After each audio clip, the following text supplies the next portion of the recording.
ఫస్ట్‌గా బజ్జీ పిండి లేకపోతే బేసన్ అంటారు. దీన్ని తీసుకొని కొంచెం లైట్‌గా సాల్ట్ వేసుకోండి. మీ టేస్ట్‌కి సరిపోయినట్టు. తర్వాత కొంచెం కారం. తర్వాత మీకు కావాలంటే ఆప్షనల్‌గా కాశ్మీరీ చిల్లీ, ఇంకపోతే కొంచెం లైట్‌గా సోడా గుడ్డ వేసుకొని జస్ట్ పించ్ అంతే. అంతకన్నా ఎక్కువ వేసుకోకండి. మీకు కావాలి అంటే లైట్‌గా పెప్పర్ యాడ్ చేసుకొని లైట్‌గా వదిలేసేయండి. Just I'm adding it. దీన్ని లైట్‌గా కలిపేసుకొని వాటర్ యాడ్ చేసుకుంటూ మీకు బ్యాటర్ కన్సిస్టెన్సీ ఎంత సాఫ్ట్గా కావాలి అంటే లైట్గా వాటర్ యాడ్ చేసుకోవాలంటే లైట్గా యాడ్ చేసుకుంటూ మిక్స్ చేసుకోండి. ఎక్కువ అయిందంటే వాటర్ మీకు నూనె ఎక్కువ లాగేస్తుంది. సో ఐమ్ జస్ట్ కలుపుతున్నానంటే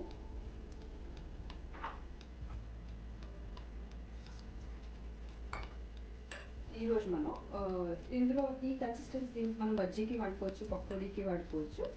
ఇందులో మనం ఫస్ట్ వేసేది ఇప్పుడు పకోడీ వేసుకుందాం. ఆనియన్ పకోడీ అంటే ఆల్రెడీ నేను ఆనియన్స్ కట్ చేసి ఉంచుకున్నాను. సో ఇందులో ఆనియన్స్ వేసుకుందాం. మీకు లైట్గా వాటర్ వేసాను అంటే ఈ బ్యాటర్ని మనం బజ్జీకి లేకపోతే బోండాకి కూడా వాడుకోవచ్చు. సో ఫస్ట్ ఇప్పుడు మనం ఆనియన్స్ వేసుకుందాం. సో 5 minutes అయిపోతే ఆ తర్వాత వెంటనే రెడీగా వేసేసుకోవచ్చు. So batter is ready.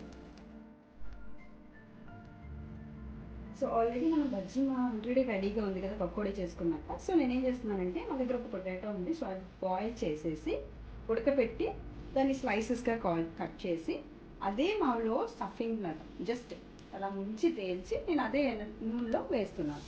So అలాగా మీరు పొటాటో వేసుకున్నట్టయితే పొటాటో బజ్జీ స్టార్ట్ అవుతుంది. సో ఇది అలా లైట్గా బ్రౌనిష్గా వస్తుంది. చాలా టేస్టీగా ఉంటుంది. పొటాటో చాలా మందికి ఇష్టం.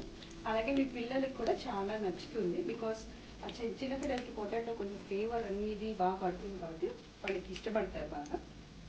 సో పొటాటో అంతా బజ్జీలా వేసుకున్నాను.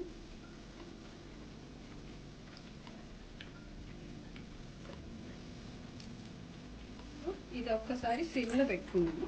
సిమ్లో పెట్టుకున్న తర్వాత లైట్గా కుక్ అవ్వాలి. ఎక్కువ కుక్ అయిపోవాలి, ఓవర్ కుక్ అయిపోయి. ఇప్పుడు ఆల్రెడీ పొటాటో లైట్ కుక్ అయినప్పుడే నేను తీసుకున్నాను కాబట్టి జస్ట్ ఇది టర్న్ చేస్తున్నాను.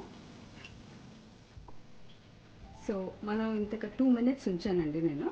సో 2 minutes తర్వాత రెండు వైపులా తిప్పేసాను. తిప్పిన తర్వాత బాగా వేగిపోయింది. సో నేను తీసేస్తున్నాను. తీసుకొని ఒక ఇంత వేసుకున్న పేపర్ టవల్స్ ఉంటాయి కదా టిష్యూస్లో వేసుకున్నట్లయితే ఆయిల్ అంతా పీల్ చేస్తుంది. సో మనకి వేడివేడిగా ఆలు బజ్జీ రెడీ. దీంతో కావాలంటే మీరు సాస్లో డిప్ చేసుకుంటే మీ పిల్లలకు బాగా లైక్ చేస్తారు. ఎంత బాగుందో ఆ ఫ్లేవర్ బట్టి అది మీకు నచ్చినట్టు తీసుకోవచ్చు. సో మనం చేసుకున్నటువంటి పొటాటో బజ్జీ వేడివేడిగా ఉంటుంది చూడండి. లైట్ లోపలంతా బాగా ఉంటుంది. సో దీన్ని ఏం చేస్తారంటే మీరు ఈ వింటర్ ఈ రైనీ సీజన్లో చాలా బాగుంటుందండి. నార్మల్గా నేను కెచప్లోని మైనస్లో తింటున్నాను. చాలా బాగుంది టేస్ట్. మీరు ట్రై చేయండి. చాలామంది పొటాటో అంటే చాలా ఫ్లేవర్ నచ్చుతుంది. సో మీరు లైక్ చేయండి, షేర్ చేయండి, సబ్స్క్రైబ్ చేయండి. Thank you.